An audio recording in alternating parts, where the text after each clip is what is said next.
ಇನ್ನಲ್ಲ ಈ ಹಿಂದೆ ಸೆರೆ ಹಿಡಿದಿದ್ದ ಭಾರತೀಯರ ಹಲವು ಯೋಧರ ವಿಚಾರದಲ್ಲೂ ಇದೇ ನಾಟಕವಾಡಿದೆ. ಅದರ ಕಂಪ್ಲೀಟ್ ಡೀಟೇಲ್ಸ್ ಇಲ್ಲಿದೆ. ಕಬಡ್ಡಿ ನೌಟಂಕಿ ಆಟ ಇವತ್ತೇ ಮೊದಲಲ್ಲ.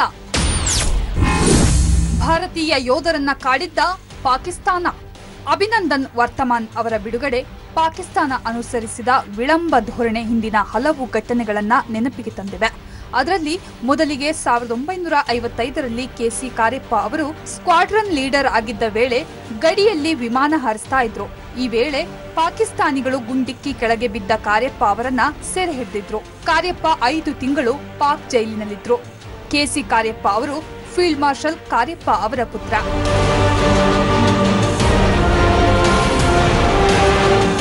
Flight lieutenant Dilip Farooq plane ಅನ್ನ ಸಹ ಇದೇ ರೀತಿಯಾಗಿ 1971ರ ಇಂಡೋ ಪಾಕ್ ಯುದ್ಧದ ವೇಳೆ ಪಾಕ್ ಹೊಡೆದಿತ್ತು.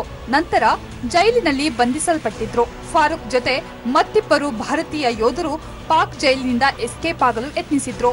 ಅವರು ಸಫಲರಾದ್ರೂ ಮತ್ತೊಮ್ಮೆ ಸೆರೆ ಹಿಡಿಯಲಾಯಿತು. ಅಂತಿಮವಾಗಿ ಡಿಸೆಂಬರ್ 1972ರಲ್ಲಿ ರಿಲೀಸ್ ಆದ್ರು. ಗ್ರೂಪ್ ಕ್ಯಾಪ್ಟನ್ ನಚಿಕೇತ್ ಅವರನ್ನ ಮೇ 1999ರ ಕಾರ್ಗಿಲ್ ಯುದ್ಧದ ವೇಳೆ ಪಾಕ್ ಸೇನೆ ಸೆರೆ ಹಿಡಿದಿತ್ತು. ತಾಂತ್ರಿಕ ದೋಷದಿಂದಾಗಿ ಮಿಗ್ ವಿಮಾನದಿಂದ ಇಜೆಕ್ಟ್ ಆಗಬೇಕಾಗಿತ್ತು. ಇವರು 8 ದಿನ ಪಾಕಿಸ್ತಾನದ ವಶದಲ್ಲಿದ್ರು. ಈ ವೇಳೆ ದೈಹಿಕ ಹಾಗೂ ಮಾನಸಿಕವಾಗಿ ಕಿರುಕುಳ ನೀಡಲಾಗಿತ್ತು. ಅಮೆರಿಕ ಮತ್ತು ವಿಶ್ವ ರಾಷ್ಟ್ರಗಳ ಒತ್ತಡದಿಂದಾಗಿ ನಚಿಕೇತ್ರನ್ನ ಪಾಕಿಸ್ತಾನ ಬಿಡುಗಡೆ ಮಾಡಿತು.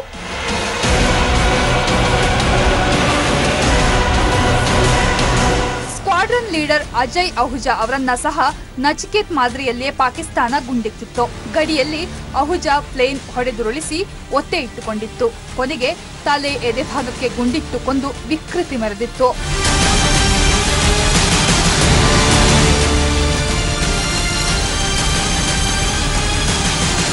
1999ರ ಮೇ 14ರಲ್ಲಿ ಕ್ಯಾಪ್ಟನ್ ಕಾಲಿಯಾ ಸೇರಿ 6 ಮಂದಿ ಯೋಧರನ್ನ ಪಾಕ್ ಸೆರೆ ಹಿಡಿದಿತ್ತು.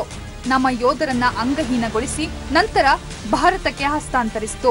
ಆದ್ರೆ ಇದು ಜಿನೆವಾ ಒಪ್ಪಂದದ ಸ್ಪಷ್ಟ ಉಲ್ಲಂಘನೆಯಾಗಿತ್ತು. ಆದ್ರೆ ಅಂದಿನ ರಕ್ಷಣಾ ಸಚಿವರಾಗಿದ್ದ ಜಾರ್ಜ್ ಫರ್ನಾಂಡಿಸ್ ಅವರು ಜಿನೆವಾ ಒಪ್ಪಂದವನ್ನ ಪಾಕಿಸ್ತಾನ ಸ್ಪಷ್ಟವಾಗಿ ಉಲ್ಲಂಘಿಸಿದೆ ಅಂದಿದ್ರು.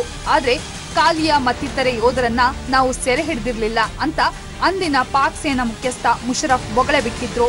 ಆದ್ರೆ ಕಾಲಿಯಾ ಮತ್ತು 5 ಯೋಧರ ದೇಹಗಳು ಅತ್ಯಂತ ಕೆಟ್ಟ ಸ್ಥಿತಿಯಲ್ಲಿ ಪತ್ತೆಯಾಗಿದ್ವು.